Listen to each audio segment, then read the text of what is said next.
যেই দেশে ধর্ষকের পক্ষে উকিল পাওয়া যায় ওই দেশে পইরা লেখা জজ হয়ে কোনো লাভ নেই। মুসলমানদের দেশে নেতা হইয়া যদি আলেমদেরকেই বন্দি করে রাখতে হয়, ওই দেশের রাজনীতি করে নেতা হইলে জনগণের জন্য কোনো ফায়দা নেই। ৯৫% মুসলমানের দেশে যদি মুসলমানদের কষ্টগুলাই তুলে ধরা না যায়, ওই দেশে নামি দামি সাংবাদিক হইয়াও কোনো লাভ নেই। বলি জাকাত না দিয়া সুদ খাইতে খাইতে দেশটারে করছো ছারখার। এখন সূর্যের তাপ গায়ে লাগে তাই তোমাদের বৃষ্টির দরকার।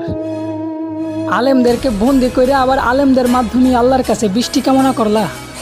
বিষয়টা এমন হইল না যে কোনো এক ফল গাছের গোড়া কাইটা ফালাইয়া সেই গাছ থেকেই আবার ফলের আশা করলা।